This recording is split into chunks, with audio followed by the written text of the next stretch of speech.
At that moment, I thought, dude, we almost killed ourselves. We almost killed ourselves because of my stupidity in saying that it can be done, it can be done. The mistake was spending 9 hours on the rock.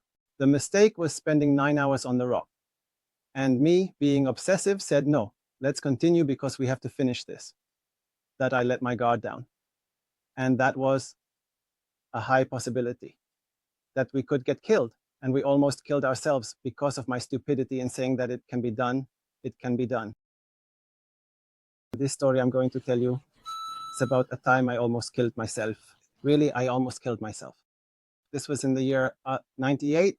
I had done a lot of equipping in Las Chicas, a lot. I had a lot of experience in rope handling for what rope handling was in those years, which was quite irresponsible, but at least I had good rope handling skills due to the experience. And in Las Chicas, there was no long multi-pitch route. And I wanted to equip a wall that was about 150 meters, which is sandpot, the one I equipped. So I told a friend, who is Carlos Julio, that we should go equip it. Carlos Julio had experience climbing, but he didn't have experience equipping. He knew how to rappel, but he knew just enough on the ground. So what we did was arrive on a Friday with somewhat Goima. We saw where the line was. We somewhat did some logistical things going, and stayed to sleep that day in Las Chicas. We didn't sleep well, which is important. The next day we woke up at 6 in the morning, just like that, because we knew it was going to be a lot of work. Las Chicas is very difficult to equip because it's conglomerate and holds a lot of gear. We reached the top of the rock, set up our anchor, and started rappelling. Since Carlos Julio is a good friend, I was very worried about him. I didn't want anything to happen to him. I knew this was dangerous. We were hanging at the beginning at more than 150 meters high. We were very scared. We were going with a giant drill. We were carrying a lot of gear. We're talking about easily 100 bolts on our backs. We were very loaded.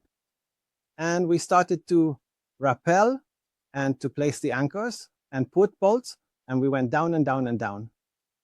The thing is that until we reached the last anchor from top to bottom, we still had 40 meters to reach the ground. 40 meters, but 9 hours had passed. The sun was already starting to set. It was still light, but we knew we had an hour and a half of daylight left, and we had to go to sleep again. And we had calculated that it would be like this, but this is very important. We were very tired. We had woken up very early and had slept in a place that is not, it's not that you sleep badly, but you don't sleep well either. And the feeling was we had already done more than 100 meters, and the 40 meters were the last stretch. And besides, it was clear that it was an easy route. It wasn't difficult, but we were 40 meters high. And at that moment, I let my guard down, totally and completely. And because I insist, very tired. We set the anchor. We took out the rope, passed the rope through. And all day, I had been concerned that my friend put on the belay device correctly. We were rappelling with belay devices, making sure to have 2 points of security. I was at 2 points of security. And at that moment, we rappelled in unison. We both rappelled, one on each end of the rope. A joined rope, it was 100 meters of rope, but 50 and 50 meters, okay? And the thing is that the feeling was like, we've arrived. This is the last part. This is the last anchor. Tomorrow we'll put the bolts, but we're done. But we finished. And I was still 40 meters high. It was like, okay, the last step, of course, a step 40 meters high. So I was concerned about Carlos. I said, okay, Carlos, we're ready. I was concerned about those carabiners, making sure the rope went through and everything. I unhooked myself. We're at 2 safety points. I unhook both safety points, hold on to the chain alone, and say to Carlos, everything's ready, Carlos. Unhook your safety points so you can put weight on me. I to have weight, and we rappel down in unison. Carlos unhooks one safety, and when he's about to unhook the other and I start leaning back, I realized I hadn't attached the carabiner. I wasn't hooked to anything, meaning if I let go of one hand, and if I let go of the other, it means I'd end up on the ground. And the worst part is that if Carlos Julio let go of that other safety point, he would also end up on the ground, meaning I would fall 40 meters, which would surely kill me, and take Carlos with me. At that moment, by a reflex action, because I'm afraid of heights, I looked at my harness. But I looked at it as if thinking it was a paranoid thought. And at that moment, I realized I hadn't passed the carabiner, that I wasn't attached to anything. At that moment, I grab my rope again and shout to Carlos Julio, please don't let go, don't let go. And Carlos looks at me and is like, but what happened? He anchors himself again. I anchor myself. And we start with a nervous laugh about how I almost killed myself. And that by passing, I almost had killed him. And that was it. We stayed there. I swear, for about 5 minutes thinking about it, really saying, we almost killed ourselves. And it's important to understand why this happened. I've been thinking about this for 20 years. 20 years. And there are several things. First, we didn't do cross-checking. And that was my mistake. 100% my mistake, because Carlos trusted me a lot. He knew that I had a lot of experience, had equipped a lot. It had never happened to me.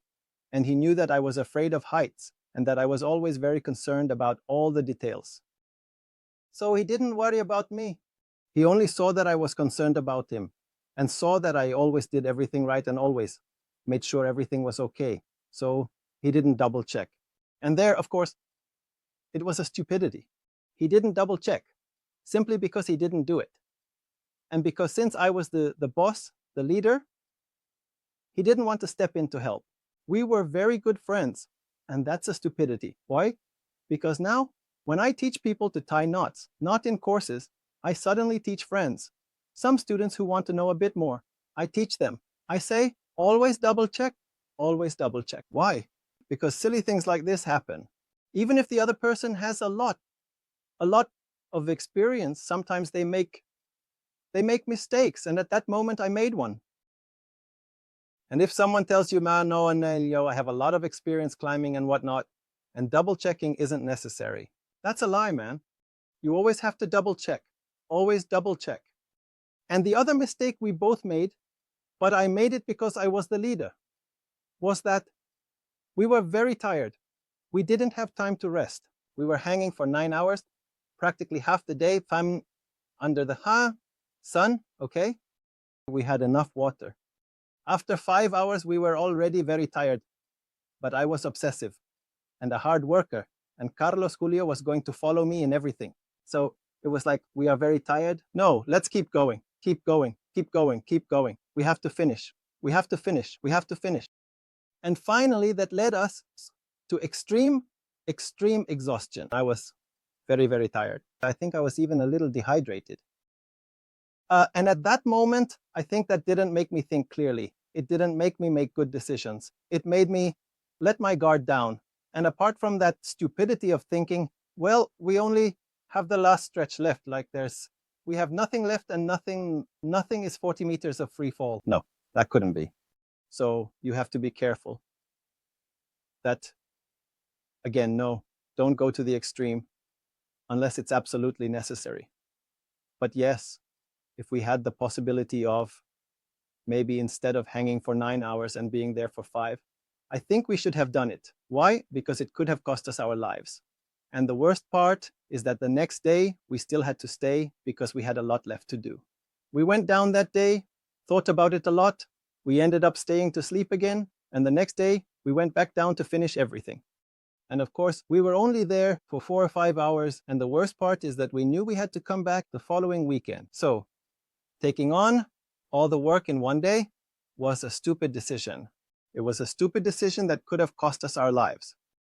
Just like that, okay? Guys, I'm going to try to share all my experiences because I always tell this experience to my students, always. I always tell them, Stories like these about the stupid things one does, but that somehow stick in your head. I still have another story where I almost killed myself, and another story where I almost killed my partner. But that's going to be for another episode, guys. So if you liked it, please like, subscribe, and we'll see each other soon. A hug.